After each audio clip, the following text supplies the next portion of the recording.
Coming up on the Wisconsin Vegetable Gardener podcast, Joy and Hollywood talk about 11 real foods you can stop buying and start making at home. Their garden tip of the week, their vegetable of the week. They're always prepping and preserving food and reusing and repurposing to save a few dollars. Their guests this week, they are the owners of the Seed Keeper Company, Carol and Carrie, speaking about how to properly save your seeds and the devices they have that can help you do it. The link will be live in the show notes October 24th on BePreparedRadio.com and downloadable from iTunes. Sponsored in part by DollarSeed.com for your flowers, vegetables, and herbs. All organic seeds, all only $1 a pack. DollarSeed.com. And by WillowSpringsSoap.com. Handmade soaps with simple, recognizable ingredients, making soaps using the cold kettle process while using traditional methods. WillowSpringsSoap.com. Winchester Gardens with their line of new 100% all-organic fertilizer for the home gardener. Visit Winchester Gardens at wgardens.com for a store near you. We're pressure canning potatoes today. Welcome to the Wisconsin Vegetable Gardener Extra. I'm Holly Baird. So what we're doing right now is we are peeling the potatoes and then chopping them. You can can them whole if you want, but we just like to chop them up a little bit. And after we get them peeled and chopped, we're going to put them in some water with lemon juice. That way, so as you can see, like this one already is getting pretty oxidized. And the reason why we're canning them is because it's convenient and it helps preserve the harvest. Potatoes are best stored underground in a root cellar, basement, crawl space on air, well-circulated shelves. You can can your potatoes for many reasons, maybe because of a space issue or because it's easier, your prep is done for quick, easy meals. But this way we have them cooked and ready to go, and we can just go ahead and crack open a jar and then make a nice side dish like that. Or you could mash them up and make some easy mashed potatoes. So I'm going to go ahead and get these peeled and chopped, and then it does take about 1.5 pounds to 2 pounds per quart, and we just do them in quarts because it just makes the most sense. And we're going to do ours in wide mouth so that they're easier to load in. So I'm going to get these peeled and chopped. So we've got our potatoes peeled and chopped up. We washed them first, then peeled them, then chopped them, put them in some water with some lemon juice to help preserve the color. And what we did is, while we were peeling and chopping them, to estimate kind of about how many we'll need, we took our, since we know we're going to do 4 quarts, took a quart jar, filled it up approximately to what we wanted to fill it up to, and then we put in the lemon juice. That way we know approximately how much we're going to need. We used a combination of red and Yukon Gold potatoes that we grew in our garden. And as you can see, we kind of, I think due to the drought, some of them were kind of small and then kind of gnarly.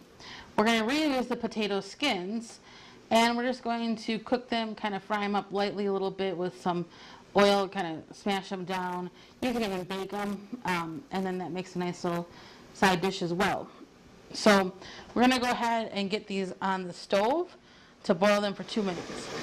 To start the cooking process, we're just going to put these in some boiling water for a couple of minutes, about 2 to 3 minutes. If you're canning whole potatoes, you need to do it for about 10 minutes. And you just wait till it goes back up to a boil before you count the 2 minutes. It's been 2 minutes, so we're going to go ahead and pull the potatoes out, and we're just going to put them back in this bowl here. We've rinsed it out and put warm water into the bowl, and now we're going to get them ready to put into the jars. So in pressure canning, you want to make sure that your pressure canner, when you purchase it after every year, that you get it checked out by your local extension, and they can just do the safety checks, make sure that the valves are okay, and the rubber gasket that's inside of there, the rubber ring, and all that good stuff is, up to standard. This is a pressure canner and a pressure cooker that we're using here. We checked with our local extension, and they said that it was fine for us to use for canning, so it may look a little bit different than yours, but just make sure when you get your canner that you read the instructions and you understand how to use it. If you get a canner from a rummage sale, you may want to check with your extension for sure to find out if it's okay to use, because sometimes the older ones have changed. You may have to replace some parts. Ours didn't come with a rack, so we just took some old canning lids, some old rusty ones, tie them together with wire, and it works perfect as a nice little rack for our pressure canner. You want to make sure the jars are off the bottom of the pressure canner, just like any other canner you use, so that the jars don't have direct contact with the bottom. It could cause them to break. So now what we're going to do, or what we've done, is we're getting these topped off with the water, and we just need to have 1-inch headspace, and you just want to use hot water just you use right from your teapot. That's going to be the easiest. And we got them all topped off. So I'm just going to get the lids and the rings on, and then we're going to go ahead and get them into the pressure canner. So we have our jars loaded into our pressure canner. We're going to go ahead and get the lid on.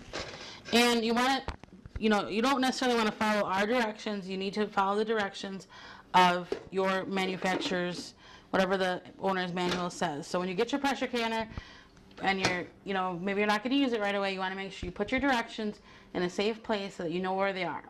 We're going to go ahead, what we do is we turn our heat on to high, and what's going to happen is steam is going to start to rise from that port there. Once it is going at full steam for 10 minutes, then we take our weight and we put it on there.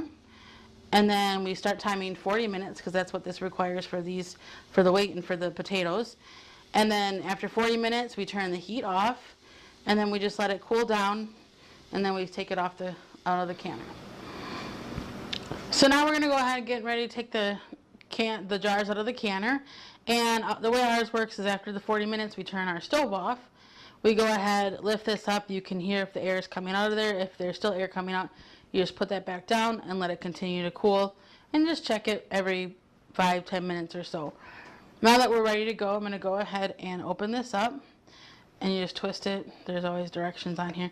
You want to make sure you pull it away from you, so that you don't get any steam in your face, because it's still pretty hot.